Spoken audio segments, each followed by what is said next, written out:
नमस्कार। आज के इस खास विश्लेषण में हम किसी बोरिंग डेटा या भारी भरकम आंकड़ों पर बात नहीं करने वाले हैं।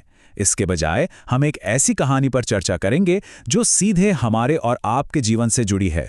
The voice of identity, a tale of self discovery. यह आत्म स्वीकृति की, यानी खुद को पूरी तरह से अपना लेने की एक बेहद खूबसूरत और मार्मिक कहानी है। असल में होता क्या है कि इस भागदौड़ भरी दुनिया में हम अक्सर अपनी असली पहचान को कहीं पीछे छोड़ देते हैं। तो चलिए बिना किसी देरी के सीधे इस संवेदनशील विषय की गहराई में उतरते हैं और चीजों को एक बिल्कुल नए नजरिए से समझने की कोशिश करते हैं। अक्सर हमारे जहन में एक बहुत ही अहम सवाल आता है। क्या हम दूसरों की तरह बनने की होड़ में खुद को ही खो देते हैं? समाज के बनाए सांचों में एकदम फिट बैठने के लिए या बस दूसरों की उम्मीदों पर खरा उतरने के लिए इंसान अक्सर अपनी असली पहचान को कुर्बान कर देता है। और दिलचस्प बात यह है कि यह सिर्फ किसी एक की कहानी नहीं है, ये इंसानी फितरत का एक बहुत बड़ा हिस्सा है।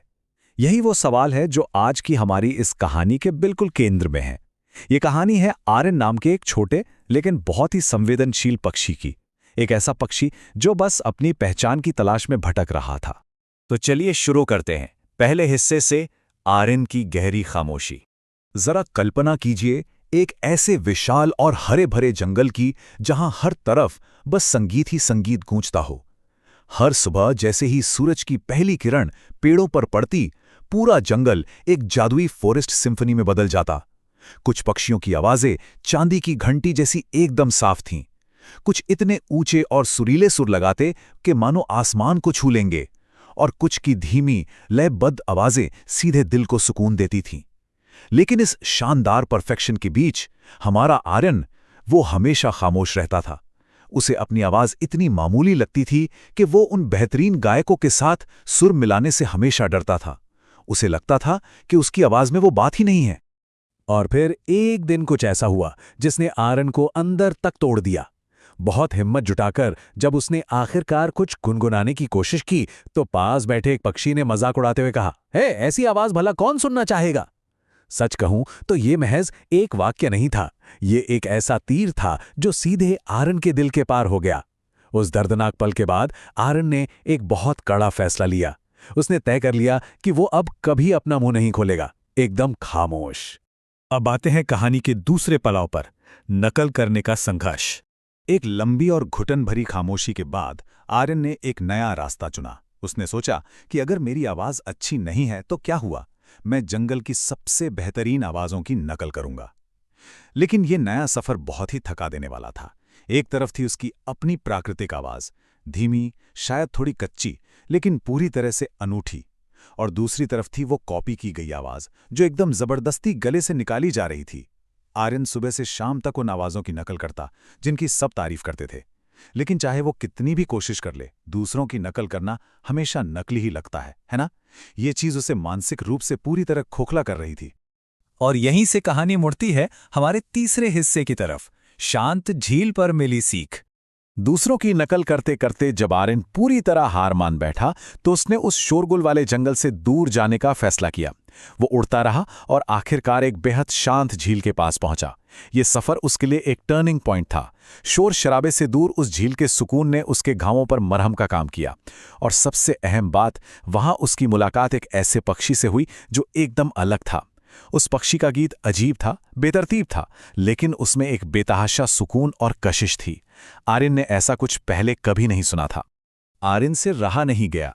उसने उस अजनबी पक्षी से पूछ ही लिया कि तुम्हारी आवाज बाकी दुनिया से इतनी अलग क्यों है? उस पक्षी ने जो जवाब दिया वो सच में कमाल था।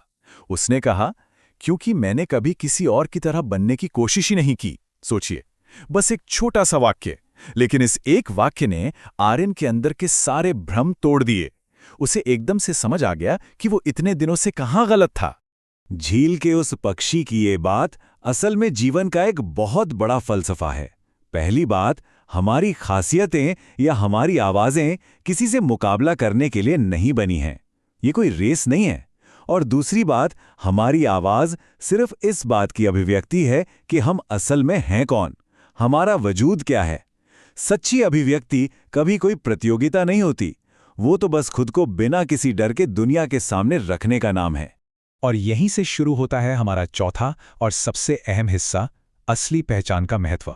उस रात झील के किनारे आर्यन ने एक बड़ा फैसला लिया। उसने अपनी खुद की आवाज में गाने का फैसला किया, अपूर्ण लेकिन बिल्कुल असली। भले ही उस आवाज में कोई हाई पिच मेलोडी या तकनीकी परफेक्शन नहीं था, लेकिन उसमें एक गहरी सच्चाई थी। उसमें रत्ती भर भी दिखावा या बनावट नहीं थी। और आर्यन को यह एहसास हो गया कि उसकी आवाज इसलिए खास है क्योंकि वो सिर्फ और सिर्फ उसकी है। यही उसकी सबसे बड़ी ताकत थी। अगर हम आर्यन के सफर को देखें तो पहली रात वो उस शांत झील के किनारे अकेले लेकिन पूरी आज़ादी के साथ गाता रहा।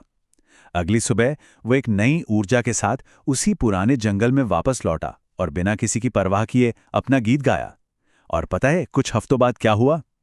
उसका वो बेखौफ गाना बाकी पक्षियों का ध्यान खींचने लगा। धीरे धीरे आर्यन की वो साधारण लेकिन सच्ची आवाज जंगल की एक ऐसी पहचान बन गई जिसकी जगह कोई और ले ही नहीं सकता था। इस पूरी कहानी का सबसे बड़ा टेकअवे यही है कि हमारी असली अहमियत दूसरों के जैसा बनने से नहीं, बल्कि बस खुद बने रहने से आती है। आर्यन जंगल का सबसे सुरीला पक्षी नहीं था, लेकिन उसकी आवाज को कोई रिप्लेस भी नहीं कर सकता था। वो अपनी जगह पर एकदम ओरिजिनल और अनूठा था। तो अंत में एक बहुत ही गहरा सवाल जो हमें खुद से पूछना चाहिए, हम अपनी कौन सी अनूठी आवाज इस दुनिया से छिपा रहे हैं?